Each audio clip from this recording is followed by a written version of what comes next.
take a look at some of the key statistics here. And wow.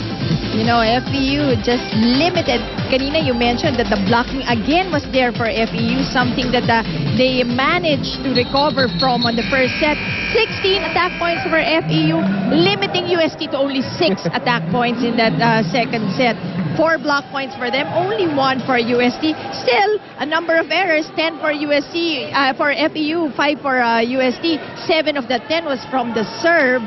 So, but again, it did not matter as the Tamaraws got that second set. We are about to begin set number 3. Jason Ramos must lead his teammates to a victory here and force a set number 4 with UST on top 2-1. Because they cannot afford to enter that fourth set in a do-or-die situation.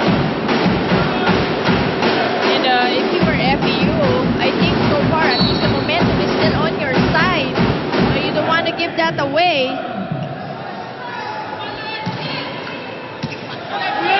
Kerr Ukang sets it up.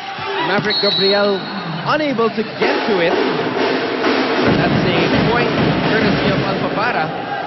You know, UST should go back to those off-the-block points that they mastered in the first set. That's why they were able to win it and have 20 attack points. Ang layo ng disparity. 20 attack points on the first set, 6 on the second set. Nicely dug up there by Petros Del Campo. Avila could not get that across.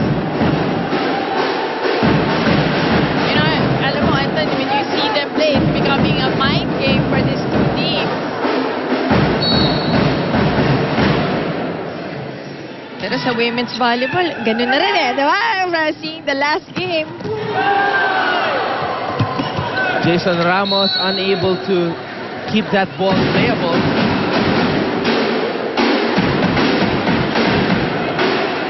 But the level of play clearly in both the men's and the women's division in the UAAP has really picked up every single year. Definitely. And more teams continuing to get better. And I would say this year it really picked up. Oh yeah. And, of course, you like seeing a new team in the finals at Ateneo. Talking about the women's tournament, but we can expect some changes in the men's volleyball tournament as well. NU is getting stronger. Yes. A lot of awards received by the NU players. Yeah, congratulations to their best attacker, si Peter Danmar Torres, and their best blocker, Ruben Inaudito. NU finishing with a 7-7 win-loss record. Congratulations also to the other Final Four teams. Adamson University back to the Final Four after a 3-year absence. And hats off to De La Salle University. Lost a lot of key players. True. And forcing FEU to a knockout game in the Final Four. Well, even the coach Sammy Akailar was just too surprised that they got into the Final Four because he was expecting it next year. So because of that very young lineup, but a lot of improvement on these young boys. But still in the finals this season, at least this season, the two winningest teams at it again for the third straight time this year in the finals.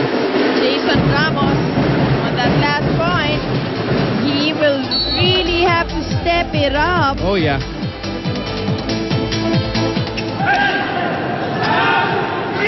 Labrador trying to bounce it off the hands of the UST blockers. That one goes out. Defante has not gotten this rhythm. He has had a lot of those kinds of hits.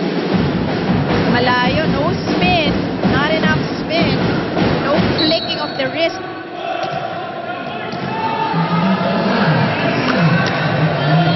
De La Calzada once again to serve for FEU.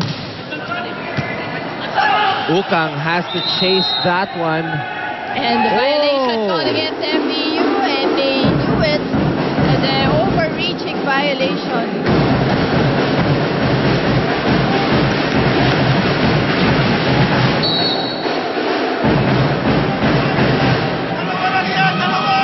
Jason Ramos. JR Labrador denied there. Petrus. Oh, and Labrador easily taking that. Ito yung sinasabi kanina ni Coach George Pascua na gusto niya na patumba. Yan ang patumba na tinatawag. Tingnan mo, yung naka-angle yung body niya sideways. And yes, look at that powerful hit. Such an offensive force. And JR Labrador. Only played volleyball in college. Ay, what a natural. FEU takes another point, trying to pull away. Labrador about to serve this one from way out.